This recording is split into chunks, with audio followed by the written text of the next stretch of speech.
Okay, good morning po sa ating lahat. Tayo po lahat ay magsitayo para po sa pagbasa ng banal na kasulatan. Sabi po sa Ephesians chapter 6 verse 17. Ephesians 6:17, take the helmet of salvation and the sword of the Spirit, which is the Word of God. Tayo po lahat ay manalangin. Ama namin Diyos na makapangyarihan sa lahat, muli po maraming salamat sa umaga na ito na patuloy niyong pinagkakaloob sa bawat isa po sa amin. Salamat sa panibagong pag-asa, salamat sa kalakasan namin po tinataglay. At higit sa lahat, salamat dahil narito po kami upang matunghayan, marinig ang iyong mga salita. Dalangin po namin, Ama, makain po ito ng aming mga spirito, mag-create ng pagbabago na sa ganon patuloy, Lord, na lahat ng pakana ng kaaway laban sa amin ay amin po mapagtagumpayan. Muli, O Diyos, ang lahat ng ito ay amin nilalapit, dinadalangin sa tayong pangalan ni Jesus. Amen. Pwede na po magsiupo. Alright, again, we are in our theme, Armor of God, no? At pag sinabi nating Armor of God, full Armor of God, bakit po natin ito pinag-uusapan? Again, kaya po tayo mayroong armor. Saan ba ginagamit yung armor? Display. Okay? Saan po ba ginagamit yung weapon? Okay? Sa war, no? Sa labanan. Ibig sabihin, bilang mga Kristiyano, meron po talaga tayong battle. Amen po ba? Nagsisikin na po ba sa atin? Actually, this is our third week talking about this armor of God, and we need the full armor of God, no? Ibig sabihin, lahat ng armor ng Panginoon kailangan po natin. So kung hindi po natin nakompleto yung unang 2 linggo, pwede po natin balikan sa YouTube, no? Meron po tayong ano ba ang pangalan nung ano na yun? Porto Church of Christ. Search lang po natin, so pwede po natin balikan. Kasi lahat po ng piyesa, no? Lahat po ng armor natin po pinag-uusapan ay kailangan po natin. Bakit? Kasi lahat ng ito merong kinalaman para lahat ng pakana, lahat ng scheme, lahat ng strategies ng kaaway po ay mapagtagumpayan po natin. Kasi malinaw naman po yun na sinabi sa atin ng Biblia. Alam niyo po, dahil pinag-uusapan po natin, armor of God, kaya po merong armor, merong battle. Okay? And the battle, yung battle po natin, nasa isipan po natin. Nasaan po? Okay, may iba, nag-iisip na po yung iba. Yung iba baka naantok pa, no? So yung battle po natin is in our mind, no? So nasa isipan po natin yan. Our battle at yung laban po natin to believe God's truth over enemies' lies. Ibig sabihin, yung labanan po natin, paniwalaan natin yung katotohanan ng Diyos laban doon sa kasinungalingan ng kaaway po natin, which is the demons, which is Satan. Okay? So malinaw po, no, yung battle po natin. Kasi alam nyo po, every day we are bombarded by lies of our enemies. Di ba? So social media, doon sa ating secular culture, okay, doon sa ating lahat, no? Lahat ng environment po natin, okay, lahat po, maraming tools si Satan para batuhin po tayo, i-bombard tayo ng mga kasinungalingan. Okay? At yung kasinungalingan po na yon, yun po yung weapon sa atin ng kaaway para po tayo ay matalo niya.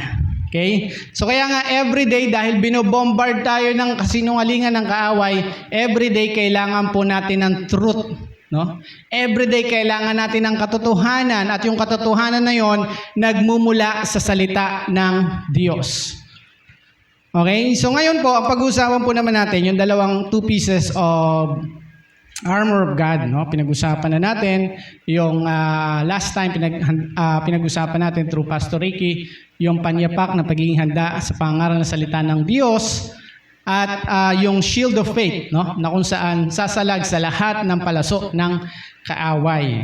Okay, ngayon naman po pag-usapan natin helmet of salvation at yung sword of the Spirit, which is the Word of God. By the way, the title, hindi na po na natin pinakahirap-hirap pa, salvation and the Word of God. Napakahalaga po ng weapon po na yan sa buhay po natin. Alam niyo po kung bakit? Okay? Sabi po sa 1 Thessalonians 5:8, okay? Para lang po maunawa natin kung ano po itong helmet of salvation, kailangan nating, alam niyo po kasi pag nagbabasa po tayo ng scripture, pag may hindi ka nauunawaan, hahanap ka sa ibang teksto ng Biblia that will parallel yung word, no, na gusto mong maunawaan. Yung sentence na gusto mong maunawaan. Sabi po sa 1 Thessalonians 5:8, "But let us who are of the day be sober, putting on the breastplate of faith and love, and for an helmet, the hope of salvation." So, ibig sabihin, yung helmet na tinutukoy sa Ephesians, sinabi ng Thessalonians, yung helmet is our hope of salvation. Yung pag-asa mo doon sa kaligtasan. Okay? Alam niyo kung bakit? Kasi ang kaaway po natin, lagi niyang itatry na i-confuse ka, magduda ka sa kaligtasan mo.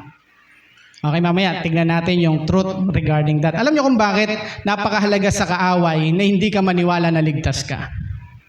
Kasi kapag ka naniwala ka na hindi ka ligtas ka, you will act as if you are not saved. Okay? Parang ganito, no? Pag unsure ka, ganun si Satan eh. Lagi niyang isi-shake yung salvation na meron ka. Eh, kapag nakagawa ka ng mali.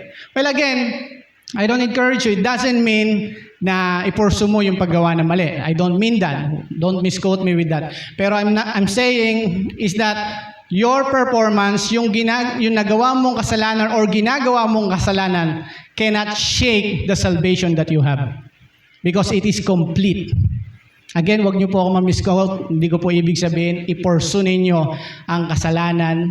But dahil sa Bible, ang linaw-linaw na kapag gumawa po tayo ng kasalanan, the Lord will punish us, the Lord will discipline us. Pero walang kinalaman po ito sa kaligtasan na meron tayo dahil binayaran na ito ng Panginoon doon sa cross ng Calvary. Again, balik po tayo sa tema natin na kapag ka po, okay, ang tao, ang Kristiyano, naniwala siya sa pakanan ng kaaway na hindi na siya ligtas, okay, anong mangyayari? Yung confusion, okay, ano ba, magtutuloy ba ako sa Panginoon or hindi? Alam niyo yon, parang ganito, no? Halimbawa, mayroong isang concert, no? Gusto mong pumunta, okay? Namili ka ng ticket. Okay? Binigyan ka ng ticket, syempre. At yung ticket na yon, hindi mo alam kung nasa bulsa mo. Pupunta ka ba sa concert? Probably not. Or probably dahil gustong makapunta sa concert, baka pumunta ka doon. Pero kapag ka ikaw alam mo, maaring hindi ka papasukin doon sa concert, iba yung kilos mo eh, di ba? Habang nandun ka sa journey, kakabaka-baka, teka lang, papasukin ba ako nito? Okay? Kakabaka-baka, baka hindi ko matunghayan yung concert. Kasi hindi ka sigurado na nasa iyo yung ticket, na nasa iyo yung access mo. Same thing sa ating pong journey bilang mga Kristiyano when we go to Jesus, when we go to heaven after this life. Diba? Ang hirap, you will live in torment kapag ka hindi ka sigurado sa kaligtasan na meron ka. Kakabaka-baka palagi. Okay? Kaya nga, again, yung performance mo, yung kasalanan na gagawa mo at gagawin mo will not affect your salvation na meron po kayo. But again, do not misquote me na ipagpatuloy natin yung kasalanan. Bakit? Kasi hindi na po talaga natin kaya ipagpatuloy yun. Bakit? Sabi ng Bible, lahat tayo ay patay na sa kasalanan. Okay? So if you are willfully and you are happy doing sin, ibang tema po yun. Okay? So, ang tema lang po natin, ikaw Kristiyano ka, you are born with God, na gumagawa, naglilingkod sa Panginoon, and then you commit a sin. Ang sarap po humingi ng tawad sa Panginoon. Ang sarap pong bumalik sa Panginoon. Na hindi sasabihin ni Satan sa'yo, hindi ka naligtas, huwag ka na dyan. Alam niyo yun? Kasi kapag ang tao, hindi siya sure sa kaligtasan niya, alam niya, hindi siya sure sa kaligtasan niya, ilulugmok niya lalo yung sarili niya sa pagkakasala. Kasi ang taong hindi sigurado sa kaligtasan niya, he will act as if he is not saved. So ganun po tayo dinadali ng kaaway when it comes to the hope of salvation. Napakahalaga po na tayo po maunawaan natin na tayo ay mga niligtas na. Okay? And I am not here to judge you, hindi ikaw, hindi ka ligtas kasi ganito, kasi ganyan. No, it's the job of the Holy Spirit. Okay? But if you are born of God, you are saved. Okay? So kung tayo ginagawa po natin, nagbabautismo po tayo sa pangalan ni Jesucristo, we can assume that you are saved if you are, kung hindi ka talaga nagsisi sa sarili mo at hindi ka talaga nag-confess ng iyong pananampalataya sa Panginoon, it's between you and God. At nakakahabag, nakakalungkot ang sasapitin mo. Okay? Pero kung nandito ka ngayon, alam mo na nananampalataya ka sa Panginoon, tinanggap mo siya bilang Diyos at tagapagligtas, you are saved. There's no question of that. Your mistake, your sin, okay, na nagagawa mo ngayon, cannot shake your salvation that you have. Pakisabi mo nga sa katabi mo, ligtas ka na. Okay? Kasi kapag ka ligtas ka na, sigurado ka makakapunta ka sa concert, ang sarap bumiyahe. Tama ba? Pero pag hindi ka sigurado, babiyahe ka ba? Di ba? Ang sarap mamuhay kapag ka ikaw alam mo ligtas ka, niligtas ka ng Panginoon, and you will gladly, joyfully obey the Lord. Di ba? So kaya nga mga kapatid, no? Sabi po sa atin, ano ba yung sinasabi sa atin ng Biblia? Okay? Regarding sa katotohanan ng ating pag-asa sa kaligtasan. Okay? Sabi po sa Romans 5, 9-10, sabi po dyan, we have been made right with God by the blood sacrifice of Christ. So through Christ, we will surely be saved from God's anger. I mean that while we were God's enemies, He made friends with us through His Son's death. The fact that we are now God's friends makes it even more certain that He will save us through His Son's life. So malinaw po dyan, kung makikita po natin, English lang po siya, pero mauunawaan po natin yung word po doon sa may verse 9. Okay? Sabi po dyan, so through Christ, we will surely be saved from God's anger. Kaya yung galit ng Diyos, para po yun sa mga hindi sumampalataya sa Kanya. Okay? So, and verse 10 sabi diyan, nung tayo'y kaaway pa ng Diyos, ginawa niya tayong kaibigan. At ngayon, nasa estado na tayo ng kaibigan, sabi diyan, how much more? Sa ibang translation, how much more? Pero dito po, and the fact that we are now God's friends makes it even more certain. Mas lalong sigurado. Okay? Mas lalong nakakapanatag sa atin na tayo ay ililigtas ng Diyos sa pamamagitan ng Kanyang anak. Okay? Sa pamamagitan ng buhay ng ating Panginoong Hesukristo. So that's the truth. That's the fact na sinasabi po sa atin ng Biblia. Kaya kung sasabihin sa iyo ng kaaway, no. Diba? Ikaw, naglilingkod-lingkod ka sa Diyos, nakagawa ka ng kasalanan. Okay? Hindi ka naligtas, no? Pagka inaccuse ka na ng ganyan, alam mo na yung sasabihin mo. Basahin mo po uli itong verses na to. Kasi itong katotohanan po na ito, it will destroy the lies of Satan. Okay? It will destroy the lies of Satan with regards in your salvation. So ganun po kahalaga na tayo po ay mga niligtas na. Kaya kapag tinanong ka, naniniwala po ba kayo na ligtas na kayo? Amen. Okay? Kapag hindi ka naka-amen agad, alam mo may lies na naglilinger sa iyong isipan. At yun yung lagi sinasabi sa ni Satan, yung kasalanan mo, nilalagay niya dyan. Batuhin mo siya. Yung kasalanan ko nandun na sa cross ni Kristo. Okay? So that's how powerful that we know, okay, yung pag-asa po natin when it comes to our salvation does not disappoint us. Okay? Hindi tayo i-disappoint ng pag-asa natin sa ating Panginoon. Okay? So, sabi po dyan, no, more certain. Mahalaga po sa atin na tayo po bilang mga Kristiyano, certain tayo sa ating kaligtasan. Kasi nga po kapag certain ka sa iyong kaligtasan, mamumuhay po tayo doon sa katwiran. Mamumuhay po tayo in obedience doon sa ating Panginoon. Okay? So that's how powerful that we know that we are saved by the blood of Jesus. We are saved by grace, by His mercy. At yun po yung katotohanan na nagmumula sa ating Panginoon. At kapag ka po isinuot po natin yung helmet na yan, kahit anong sabihin sa isipan mo ng kaaway, you will not believe. Okay? Hindi ka maniniwala. At dahil doon sa pagkakataon na yon, hindi ka niya magagapi. Yung isipan mo, pagdating sa kaligtasan, hindi ka niya matatalo. At ipagpapatuloy mo kung nakagawa ka man ng kasalanan, you will confess your sin to God and the Lord will forgive you and purify you from all unrighteousness. Okay? So, ganun lang po palagi yun. So, kaya kada sasabihin sa'yo yan ng kaaway, marami po mga ganong Kristyano, no? That's why they are living in torment. Naakala nila their performance will save us, will save them.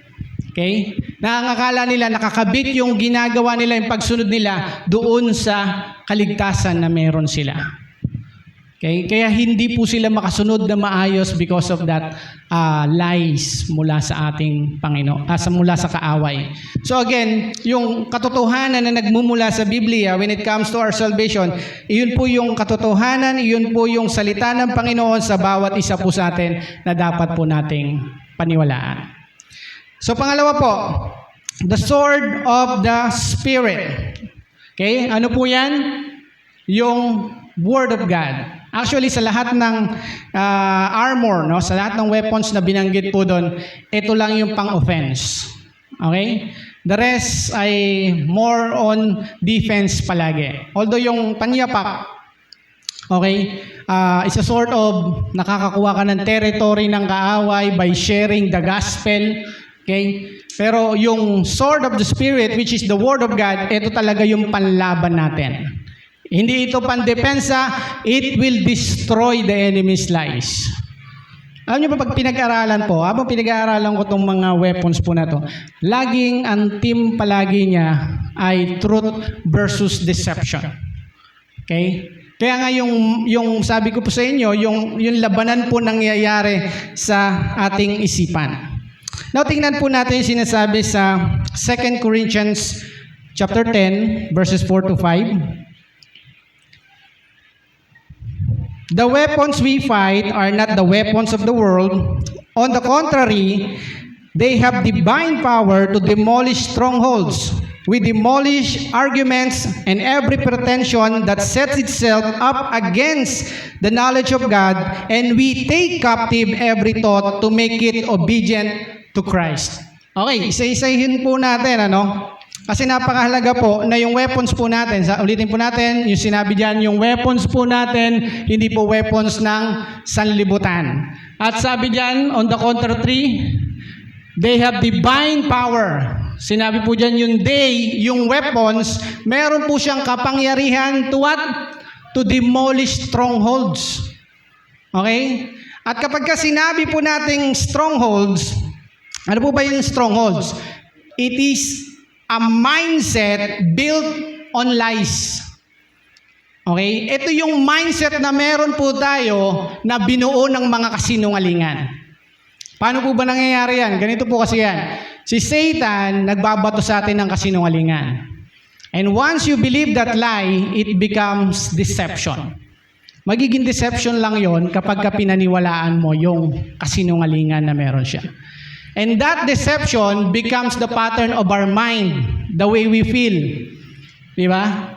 Nagiging pattern na siya ng isipan natin. Nagiging principles mo na, no? At yun na rin yung nararamdaman mo, no? Mamaya, bigyan ko kayo ng example, illustration doon. And after na siya maging pattern ng mind natin, way of our feeling, okay, nagiging action na po natin. Nagiging behavior na natin.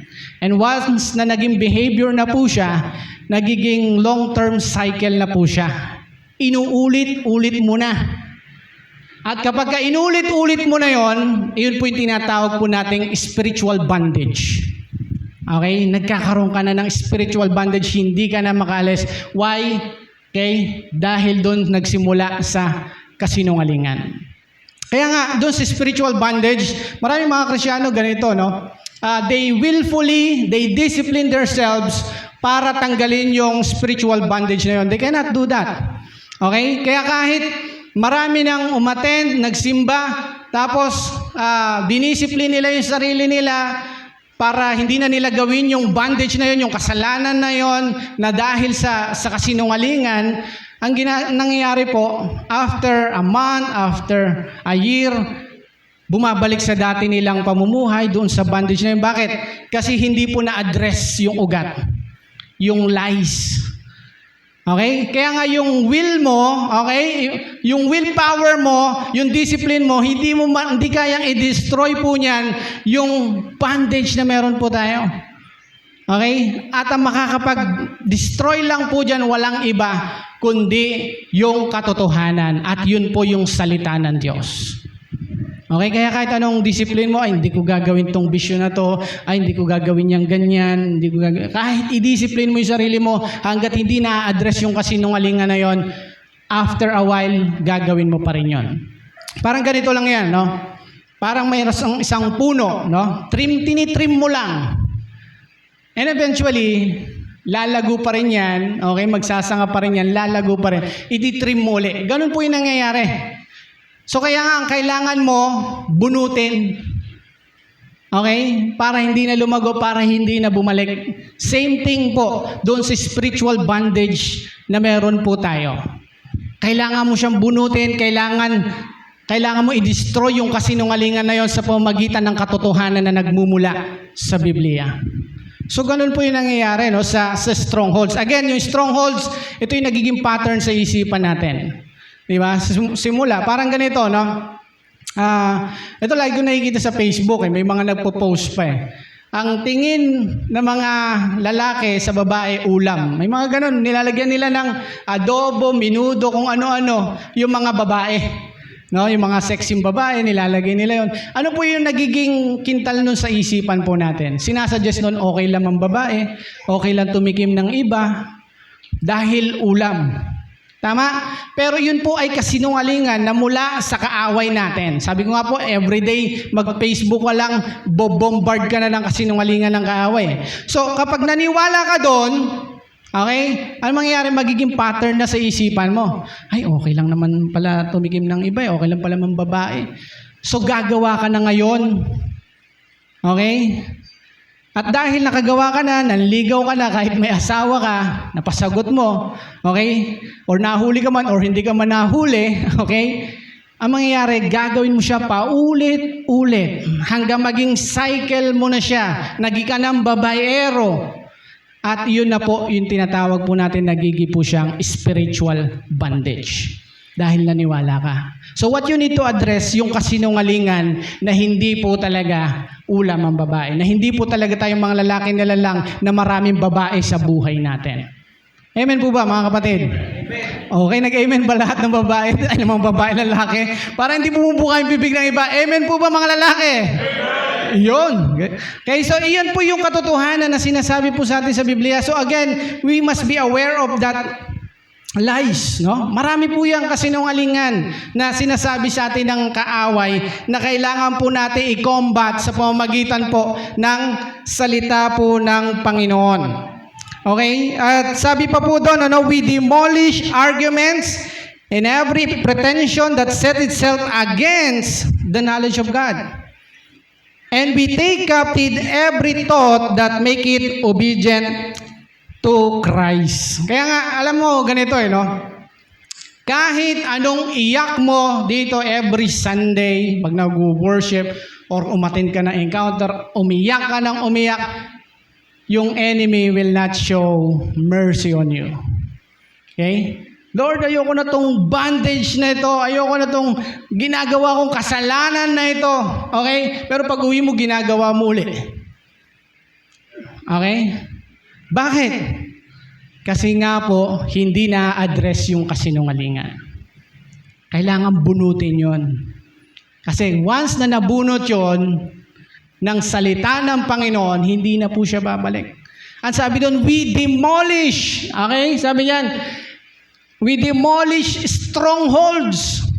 Hindi sinabi diyan partially demolish, di ba? Okay? Pag sinabi demolish, malinis na yung dadaanan mo. Wala nang harang. Wala na yung stronghold. Pag sinabi po natin stronghold, in the natural, yan po yung mga fortified place, no? Mga fortress. Okay? Ibig sabihin, may mga bricks yan para ma-establish yan. Same thing with our mind, no? May mga bricks, no? Sa atin, mga hollow blocks. Hindi si Brixton, yan. Okay? Sa atin nila hollow blocks para mas maintindihan natin. May mga hollow blocks yan para mabuo yung fortified place na yan, yung stronghold na yan. Okay, hindi po yan tinanggal lang yung ilang hollow blocks, sinabi yan dinemolish. At yung hollow blocks po na yon, okay, puro kasinungalingan po yon. Kaya nga nangyayari yan overtime sa isipan po natin eh. Kino-compose yan, binubuo po yung kasinungalingan na yan ng kaaway po natin sa atin. Kaya po siya nagiging stronghold. Okay, kaya siya tumitibay. Kaya nga kahit ano sabihin ng iba, okay, hindi ka basta-basta maniniwala because you have that stronghold. And the only way para po masira yan, ma-demolish yan, is by the truth, by the weapons. Okay? At yun po yung katotohanan nagmumula sa Biblia. So kaya nga, yung pag-iyak mo dito, ang gawin mo, magbasa ka ng Biblia. That's how very important that we read the Bible, we hear the Word of God, because it or they will demolish the strongholds in our lives. Okay? Kaya gustong-gusto mo tanggalin yung katamaran mo. Nagsimula yan sa kasinungalingan eh, di ba? Ano sinabi nung kasinungalingan? Di bali ng tamad, wag lang pagod. Di ba? Nagsimula yan dun eh. Maraming kasinungalingan na binuo yan sa isipan natin, kaya ganun ka kumikilos, kaya ganyan yung nagiging cycle ng buhay mo. Tama po ba mga kapatid? So ang kailangan mo katotohanan. We must read the Bible because the Bible is the truth from the Lord. Okay? Sabi mo sa katabi mo, basa tayong Biblia. Okay? So wag mo lang iyakan, no? Si Lord naaawa sa'yo, iyak ka ng iyak sa church, gusto mo maalis yung masamang ginagawa mo, okay, pero hindi siya maalis-alis, di ba? Nag-encounter ka, nag-SOL ka lahat, na ginawa mo, inattendan mo, pero pag uwi mo sa bahay, ginagawa mo pa rin, why? Hindi na-address yung kasinungalingan, kailangan mo magbasa ng Biblia. Okay? So, balik po tayo mga kapatid, no? Yun po yung stronghold. At ganun po niya naapektuhan yung pamumuhay po natin. Di ba? Nakita po natin through our illustration kung paano niya sisirain yung ating marriage because you believe na po pwede mambabae, na okay lang mambabae ang isang lalaki. Di ba? It will destroy the marriage. Okay? So, how to destroy strongholds? Sabi po dyan, we take captive every thought to make it obedient to Christ. Paano po natin masisira, mawawasak yung stronghold? Sinabi po sa atin sa may 2 Corinthians 10:5, we take captive every thought to make it obedient to Christ. Ibig sabihin, pag sinabi natin captive, no, yung ating isipan magiging captive, magiging bihag. Okay? Bihag ng Panginoon, bihag ng salita ng Diyos. Paano natin i-exercise yun? By reading the Bible. Okay? Kasi ang binabasa lang natin, Facebook. Okay? Ano ba? Instagram. Okay? Mga vlog sa YouTubes. Okay? Tulpo. Oh, matututo naman tayo ng batas kay Tulpo. No? Pero, again, kailangan po natin na yung ating pong isipan mabihag po ng Diyos. At paano po mabibihag yon? Kailangan po natin nagbabasa ng Biblia. Okay? Kailangan po natin nakikinig, naririnig po natin yung salita po ng Diyos. Okay? By knowing the knowledge of God, which is the Word of God, that will set us free. Ganito po kasi yan, no? Once we read the Bible, ganito po yung nagiging pattern niya para po tayo magkaroon ng tinatawag nating freedom. Once we read the Word, merong truth. Okay? That's opposite with the lie, di ba? Yung truth po na yon, pag pinaniwalaan mo yung truth, magiging revelation po sa yan. That's the revelation from the Lord. Because you believe the truth from the Word. And once naging truth po yan sa'yo, magiging pattern din po yan ng isipan po natin, ng ating way of feeling, kung paano po natin nararamdaman. Kasi alam nyo po, yun po yung tinatawag nating kuta eh, yung pattern ng ating isipan tsaka nararamdaman. Kaya kung minsan, kahit wala namang ginagawa sa'yo, bigla na sumasama yung loob mo. Okay? Kasi kuta nga po kasi yun, stronghold, nagiging pattern na siya sa isipan natin. So again, balik po tayo, kapag pinaniwalaan mo yung truth, nagiging revelation siya, and once becomes a revelation, nagiging pattern ng isipan natin, na nararamdaman natin, and that's how we act, how we behave. And that's behavior, okay? Pag naging behavior na po natin, nagiging po tayong faithful sa ating Panginoon. At kapag ka po tayo naging faithful, freedom yung kasunod po sa atin. Yung bondage na yon, hindi na babalik kailanman. Okay?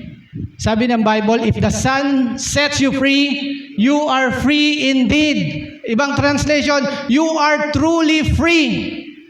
Di ba? Hindi yung, hallelujah, Lord, thank you, pinalaya. Pagdating mo doon sa bahay, inulit mo ulit. You're not free. Okay? Kung pinalaya ka na talaga ni Jesus, ng anak ng Diyos, malaya ka nang talaga. So, ganun po yung nangyayari. Kailangan mong paniwalaan yung truth nang sa ganun maging revelation sa'yo, maging pattern ng iisipan mo at ng nararamdaman mo nang sa ganun, yun po yung maging kilos natin, yun po maging faithful po tayo sa Panginoon at makaranas po tayo ng freedom mula sa Diyos. So, it will not happen just a moment, no? Na biglaan na lang ganun, no? Hindi. Kailangan mo siyang paniwalaan. Hindi porke narinig mo dito, okay na. Kailangan mo siyang paniwalaan kasi it becomes your what? Revelation mula sa ating Panginoon. Okay, sabi po sa Hebrews 4:12, for the word of God is alive and active, sharper than any double-edged sword. It penetrates even the dividing soul and spirit, joints and marrow. It judges the thoughts and attitudes of the heart. So, ganun po ka-powerful yung word ng Panginoon. Alive and active. Sharper than the double-edged sword. Ibig sabihin, kahit doon sa soul and spirit natin, kaya niyang pumasok. Kahit gaano ka-proud yung soul mo, kaya niyang paging pakumbabain. Okay? And sabi po dyan, it judges the what? The thoughts, the attitude of the heart. Okay? Sa isipan po natin, nakaka-penetrate din po siya. Okay?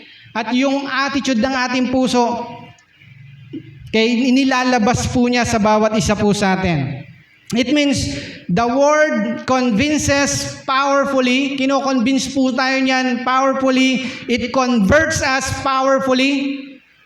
And comforts us powerfully. Ganun po ka-powerful yung salita ng Panginoon. Kaya kanyang i-convince, okay? Kaya kanyang i-convert, baguhin, okay? Kaya kanyang i-comfort. That's how powerful the word is. So kaya kailangan po natin yung word po na ito kasi ito po yung panlaban po natin. Di ba?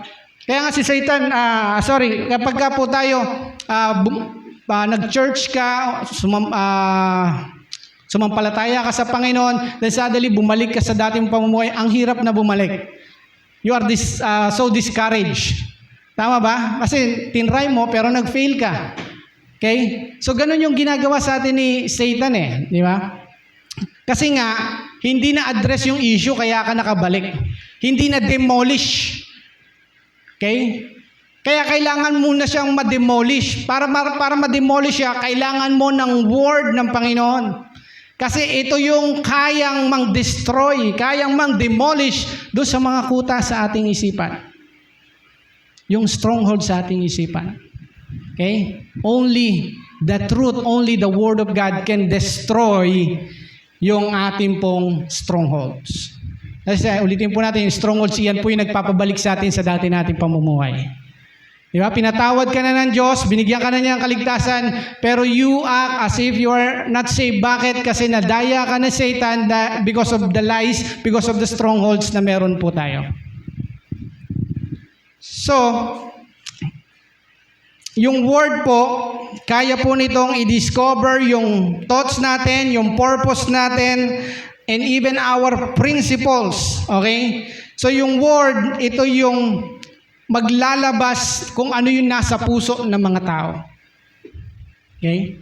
So, ganun po kapangyarihan yung salita po ng Panginoon. That's why we need it every day. Kasi every day, there is battle in our mind. Tama ba? Paggising natin sa umaga, meron na kagad labanan sa isipan natin. Okay? At yung laban natin kay hindi against flesh and blood, but against spirit. Si Satan lagi nagbabato sa isipan natin ng kasinungalingan yan. Kaya maging handa po tayo. Ang kagandahan naman po, binigyan po tayo ng Biblia, ng Panginoon, ng sandata para labanan po lahat ng kasinungalingan na yon. Okay? Para na sa ganon, kaya po natin makasunod sa Panginoon na may kagalakan, ng may kasiyahan. Again, mga kapatid, no? We're talking about salvation and the Word of God. Ganun po kahalaga na sigurado po tayo sa kaligtasan na meron po tayo. Okay? Yung kasalanang nagawa mo, yung kasalanang ginagawa mo pa yan, cause of the strongholds, will not affect the salvation that you have. Again, I will not encourage you. Okay, hindi ko in-encourage na ipagpatuloy mo yung pagkakasala, but I just simply said na walang kinalaman yan sa kaligtasan mo because it is completely paid by the blood of Jesus on the cross. Okay? And the Word of God, iyan po yung kailangan po natin para yung mga strongholds sa isipan po natin mawasak. Okay? At para magawa po natin yon, kailangan yung ating isipan alipin ng salita ng Diyos sa pamagitan ng pagbabasa po natin ng Biblia, paniwalaan po natin yung katotohanan dahil yung katotohanan na yon will lead us to freedom. The truth will set us free. Okay? So again, kapatid, sana hindi mo lang siya narinig, paniwalaan mo. Okay? You align it to the Word of God, align what I say doon sa Word ng Panginoon, believe it. And once you believe it, okay, yung anak ko nandito, okay, once you believe it, magiging po na siyang kalayaan po sa atin later on. Kapatid, ulitin po natin, meron pong digmaan na gaganap. Okay? Sa isipan po natin, yung digmaan hindi lang po sa Israel, okay, o laban sa Gaza, hindi lang po sa Ukraine, laban sa Russia. Yung digmaan po natin mga Kristiyano, nangyayari po sa isipan natin. At araw-araw, pinadadalan tayo ng missiles of lies ng kaaway po natin. And once you have the truth, hindi mo paniniwalaan yun. Okay? Sabi ko nga po, yung lies po na yon, it will not become a deception unless you believe it. Okay? Pero maging watchful po tayo kasi yung kasinungalingan ni Satan, hinahaluan niya yan ng konting katotohanan, okay? Para magmukhang kaakit-akit, di ba? Bibigyan niya ng konting kaakit-akit, yung komportable ka, yung magiging masaya ka, di ba? Minsan gano'n, makakarinig tayo ng mga sinasabi. Kung ano yung sinasabi ng puso mo, sundin mo. Okay? Sundin mo kung align yan sa katotohanan sa Biblia. Pero kung hindi totoo yan. Okay? Kasi kung minsan sinasabi ng puso natin, gawin natin tong isang kasalanan. Okay? Minsan, kumakanta pa na sana dalawa ang puso ko. Pwede ba yon? So that's the lie of Satan. Even the song, di ba? Pag nakikinig ka ng song, merong lies na binibigay sa atin si Satan. Lahat po yan. Okay? Maraming kasinungalingan in our culture.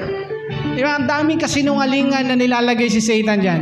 Kaya kung wala tayong katotohanan nagmumula sa salita ng Diyos, we cannot destroy the strongholds. Kapatid, alam ko marami po tayong bondages, no? Marami tayong strongholds na gusto nating mawasak sa ating isipan. Ayaw mo na yung output ng buhay mo. Ayoko na yung ganito. No, ayoko na maging babaero, di ba? Ayoko na maging magnanakaw, ayoko na maging mandaraya, ayoko na yung maging chismoso, ayoko na tong ganitong ma-pride, ayoko na yung ganitong mayabang, di ba? Naging kuta po kasi siya. At kailangan po natin ng katotohanan nagmumula sa Biblia para wasakin po yung mga bagay na yan. I hope po no, makuha po natin yung message na sa ganon, lahat po tayo makaranas ng freedom mula sa Panginoon. Lahat po tayo mapaglabanan po natin lahat ng strategies, okay, ng kaaway sa bawat isa po sa atin. Tayo po lahat ay manalangin. Dakilang Diyos na makapangyarihan sa lahat, once again, thank you so much, Lord, because you are securing the salvation that we have. Lord, we are saved by grace through faith, Lord, at lahat ng ito ay inireveal mo po sa amin, O Diyos, sa pamagitan ng iyong mga salita. Maraming salamat dahil kami po ay mga niligtas mo at kami po ay lalakad na kami po ay mga niligtas, O Diyos. Mamumuhay na patay na sa pagkakasala, O Diyos. At dahil po doon, O Diyos, ang salita mo na kung saan yung sword of the Spirit ay amin pong gagamitin araw-araw upang wasakin yung stronghold sa aming mga isipan. Wasakin po namin, gapiin po namin lahat ng pakana ng kaaway sa buhay po ng bawat isa po sa amin. Once again, Lord, maraming salamat for your revelation na sa ganun, O Diyos, ang bawat isa po sa amin will really be free. Will really, Lord, yung freedom maranasan po ng bawat isa. Sa iyo po ang kapurihan, kaluwalhatian sa tanging pangalan ni Jesus. Amen.